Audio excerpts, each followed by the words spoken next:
Hello and welcome back to another episode of the Nicole Vignola Show. Today we're going to be talking about how to rewire our brains for self-love and removing those feelings of unworthiness, especially if it is something that you learned in childhood. I want to begin by saying that we've all been given a blueprint by our peers, the people around us, and in how we raised ourselves as well, right? Because at some point we left the house and we also rewired our brains and we also reinforced particular beliefs. Now, the question I always ask is, the programming you have, is that programming really yours? When we're growing up, we gain observational knowledge from our peers, our caregivers, our parents, etc. And what that means is that you might have observed your parents be highly critical of themselves or each other, and then you learned that as a rule of how the world works. And that might be why you are now highly critical of yourself. What I want you to know is that the brain is plastic, meaning that it can absolutely change. So if you are one of these people that has gained this programming that is no longer serving you because of something that you learned during childhood, maybe you were told particular things about your appearance, about how much you should value yourself, then I want you to know that that can absolutely change. Your belief system can change, and your evidence to what you believe about yourself can be reinforced. We were not taught self-love growing up, but we can teach ourselves as adults. And that's the beauty of life, is that we can change at any age. So if this is for you, then please tune in, please like, comment, subscribe, share this with a friend. You'll be helping this channel grow. And I'm so deeply appreciative that you are here. I make it my mission to explain the brain so that life can feel a little bit less scary, and I leave you with actionable tools that you can learn to rewire your brain positively to get everything you want in life. So today I'm going to leave you with 5 steps on how to rewire your brain for self-love so we can remove those feelings of unworthiness. Step number 1 is to interrupt that loop. You know that loop, those spontaneous thoughts that arise from the default mode network? Those thoughts are seemingly incohesive, they don't have a beginning and they don't have an end.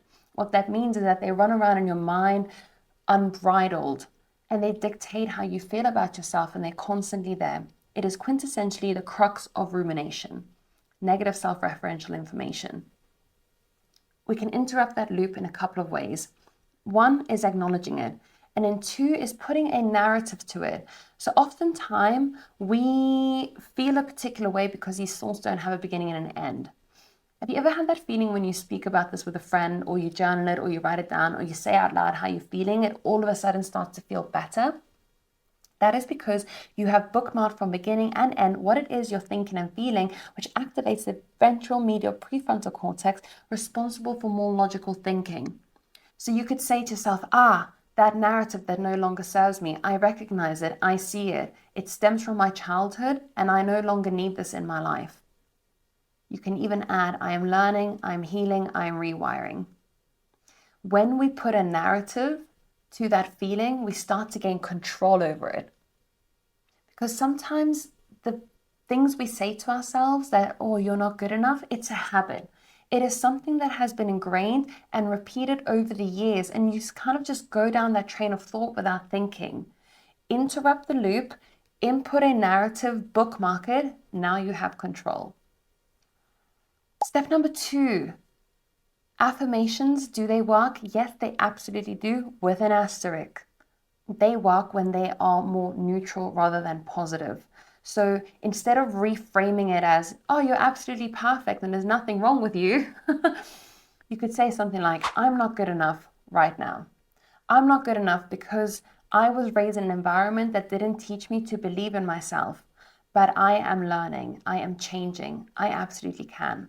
So you're reframing that with some positive affirmation that actually says, look, it's realistic what's going on here, but it doesn't need to be like that. An affirmation that is realistic can also be something along the lines of, I am safe in who I am, even if I don't always have it together. I have learned an unhealthy coping mechanism that no longer serves me, but I am rewiring. I choose to treat myself like somebody that I love. These are all affirmations that you can plug in that are more neutral, more realistic. I am not good enough right now, but I am teaching myself that I am my own source of love and safety. Step number 3, visualization and preparing for setbacks. What does that mean? Let's say that there's a particular environment that triggers you in whatever way. So I'm going to give you a practical example. I've given loads of examples in Rewire. Rewire is literally written for this exact topic. So if you haven't read it, then please get your hands on a copy, because Rewire has 7 steps. I'm giving you 5 today. It has the full 7 steps on how to rewire your brain, plus additional activities in there as well. But one thing that you can do is, for example, let's say you're about to walk into a meeting and you think you're not good enough around your colleagues.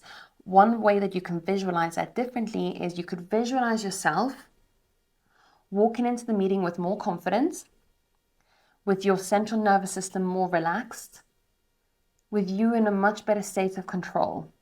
You can also practice those affirmations before. Now, preparing for setbacks is the other side of the coin. Preparing for setbacks means that you prepare for any particular scenario that could go wrong and a way that you can respond in that scenario. I'll give you a different example, but you're going to have to apply some nuance here to your situation. One example is I have this client who always says yes. And he says yes because he's practiced that. And so you might be practicing a behavior or a response out of what you know best. So what we've done with him is we've practiced him saying no. Hey, thank you so much for asking me, but I'm actually really busy. Could you pass this on to person X or figure it out yourself? That sounds a bit passive aggressive, but you know what I mean. And so what that means is that preparing for setbacks means that you prepare for what kind of questions could come up and then how to respond. One of those responses might even be you just simply practicing, I don't know the answer to that question, but I will look it up and I will figure it out. Because sometimes people ask us things and then we get into a panic because we don't know the answers and we think that we need to have the answers to everything and look perfect. But we can't have all the answers.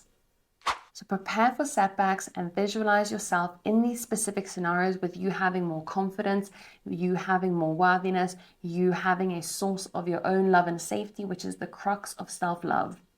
Step number 4 is repetition. Fundamentally, the brain doesn't understand the difference between right and wrong. It knows what has been repeated. And so if you have repeated a particular narrative like I am not good enough, your brain is not trying to hurt you. Your brain just knows what has been repeated and it's going to go down that route every single time. And so on a neurobiological level, the brain is concerned with how often do we repeat a particular thought pattern, behavior, habit, action, because that is what's going to become ingrained. And so you need to make sure that this is being repeated often to override the old narrative. And it's going to be work and it's going to feel like it's effort. And that is because your brain is having to consciously think about going down a new route. Think about 2 paths. You've got one path that's well worn. That's the one that says, I'm not good enough. And then there's this new path that actually believes in itself, but it hasn't quite been carved out yet. You have to lay down the foundations. You have to put down the bricks. You have to put up the lampposts. You have to lay down the flower beds. Eventually turn it into a highway. It will take time and it will feel sticky and it will feel unknown. One foot in front of the other. Baby steps. Repetition. It will come. I promise. And then step number 5 is getting very clear on your values, because we have this negativity bias. Our brain wants to overlook all of the great things about ourselves and the people around us and our lives and the things that happen to us and focus on the negative things.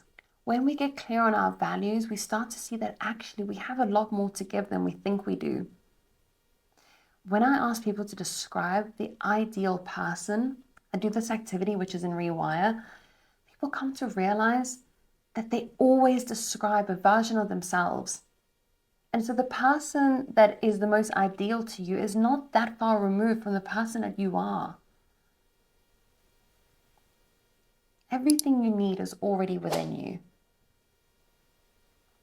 You have the power to change and to see that you are much bigger and much better than you make yourself out to be. You just have to tap into those values and get clear on them so that you can remind yourself and you can see, hey, actually, I have all of this to give. And then as you expand, as you gain more confidence, you'll see that pool of greatness gets bigger and better every time. You start to gain evidence about how awesome you are. And your library of what you know about yourself expands. It's quite literally expansion. Because your brain is gaining more data points and more information about what it knows in the world and how you behave in it. And then it gains evidence that you can do it. Or you just went into your meeting and you were calm, you were relaxed, you were able to tell somebody that you don't know the answer and not feel ashamed. That's evidence. You're confident. You have self-love. You are worthy. And you just repeat, and you build up that repertoire, that library of understanding, and you just keep leveling up. Guys, if you found this helpful, please, I would love it if you could like, comment, subscribe, share it with a friend. I make it my mission to try and explain the brain so that life feels a little bit less scary, because we all go through these things in life, these feelings, these behaviors, and we were not taught how to love ourselves. So I really hope that you found this helpful.